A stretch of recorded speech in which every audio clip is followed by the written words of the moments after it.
بسم اللہ الرحمن الرحیم۔ دجال کون ہے؟ دجال اولاد آدم میں سے ایک شخص ہوگا جسے اللہ کچھ ایسی طاقتیں عطا کرے گا جو اس کے سوا کسی انسان کو حاصل نہیں ہوگی۔ اسے ملی یہ طاقتیں لوگوں کی آزمائش کے لیے ہوں گی۔ وہ یہ دعویٰ بھی کرے گا کہ وہی رب العالمین ہے۔ اس کی بائیں آنکھ مٹی ہوئی ہوگی، یعنی کانا ہوگا، وہ کانا ہوگا۔ کچھ اہل علم کے نزدیک اسے مسیح اس لیے کہا گیا کہ وہ ساری زمین میں گھومے گا اور چلے گا پھرے گا۔ دجال کے فتنے۔ نمبر 1، اس کے ساتھ جنت و جہنم ہوگی۔ اس کی آگ اصل میں جنت ہوگی اور اس کی جنت حقیقت میں جہنم ہوگی۔ نمبر 2، اس کے ساتھ پانی اور آگ ہوگی۔ اس کی آگ اصل میں ٹھنڈا پانی ہوگی اور اس کا پانی حقیقت میں آگ ہوگی۔ تم میں سے جو کوئی دجال کو پائے تو اسے چاہیے کہ اس کی آگ میں کود جائے، کیونکہ وہ ٹھنڈا میٹھا پانی ہوگا۔ نمبر 3، وہ ایک قوم کے پاس آئے گا تو وہ قوم اس پر ایمان لے آئے گی۔ وہ آسمان کو حکم دے گا تو بارش برسانا شروع کر دے گا۔ زمین کو حکم دے گا تو پیداوار دینا شروع کر دے گی۔ بھیڑ بکریاں جب چر کر لوٹیں گی تو ان کے تھن دودھ سے لبریز ہوں گے۔ پھر جب وہ ایک دوسری قوم کے پاس جائے گا تو اس پر ایمان نہیں لائے گی۔ صبح جب وہ قوم اپنے کھیتوں کو دیکھے گی تو فصلیں برباد ہو چکی ہوں گی اور زمین بنجر۔ وہ اس بنجر زمین کو حکم دے گا تو زمین سے خزانے نکل کر شہد کی مکھیوں کی طرح ہو کر اس کے پیچھے پیچھے چلیں گے۔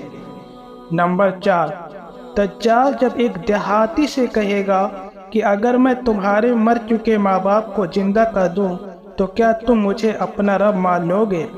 وہ حامی بھر لے گا تو دو شیطان اس کے ماں باپ کی شکل میں اس کے سامنے آئیں گے اور کہیں گے، بیٹا اس کا کہا مانو، یہی تمہارا رب ہے۔ وہ ایک جوان کو تلوار مار کر اس کے 2 ٹکڑے کر دے گا، پھر کہے گا کہ میں اسے زندہ کر دوں گا، مگر یہ مجھے اپنا رب نہیں مانے گا۔ وہ مردہ اس کے کہنے پر اٹھ کھڑا ہوگا۔ یہ جوان سے پوچھے گا کہ میرا رب کون ہے؟ تو وہ کہے گا کہ میرا رب اللہ ہے اور تو اللہ کا دشمن دجال ہے۔ خروج دجال سے پہلے ہونے والے واقعات۔ نمبر 1، بیت المقدس کے آباد ہونے سے مدینہ کی بربادی شروع ہو جائے گی۔ مدینہ برباد ہوا تو قسطنطنیہ فتح ہو جائے گا اور اس کے فتح ہونے کے بعد جلد ہی دجال نکل آئے گا۔ نمبر 2، تم عیسائیوں کے ساتھ صلح کر لو گے، پھر ایک جنگ کے بعد رومی تم سے غداری کریں گے مگر تمہیں جیت حاصل ہوگی۔ مال غنیمت ملے گا اور تم نقصان سے بچے رہو گے۔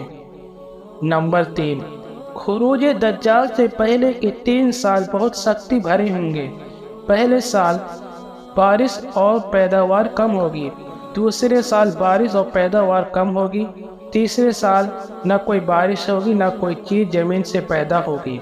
اس وقت لا الہ الا اللہ، اللہ اکبر اور الحمدللہ کا ذکر لوگوں کی خوراک کا کام کرے گا۔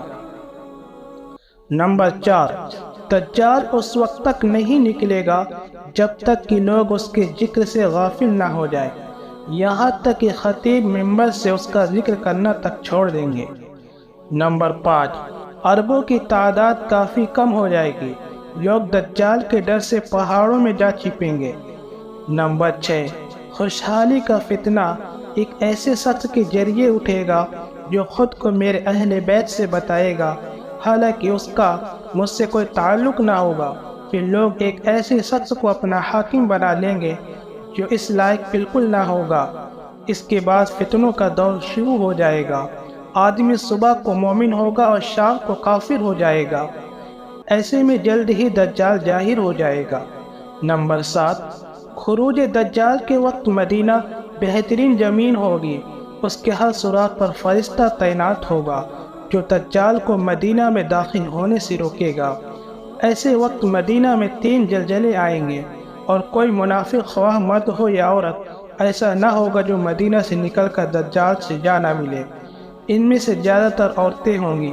یہ وہ دن ہوگا جب مدینہ اپنے میل کچیل کو اس طرح نکال دے گا جیسے لوہار کی بھٹی لوہے کے میل کچیل کو دور کر دیتی ہے۔ دجال کے ساتھ 70,000 یہودی ہوں گے، جن میں سے ہر ایک نے ہرے رنگ کی ریشمی چادر، تاج و جواہرات سے سجی تلوار پہن رکھی ہوگی۔ دجال کو کون مارے گا؟ دجال جب عیسیٰ علیہ السلام کو دیکھے گا تو اس طرح پگھلنے لگے گا جیسے پانی میں نمک۔ وہ بھاگے گا مگر عیسیٰ علیہ السلام اسے باب لد یعنی جو فلسطین میں ہے کے قریب جا پکڑیں گے اور نیزہ مار کر اسے موت کے گھاٹ اتار دیں گے۔ پھر عیسیٰ علیہ السلام دجال کا نیزے پر لگا ہوا خون لوگوں کو دکھائیں گے۔ ایسے ہی دینی جانکاری کے لیے پلیز ہمارے چینل کو سبسکرائب کریں۔ اللہ آپ کو دونوں جہاں میں کامیابی عطا فرمائے، آمین۔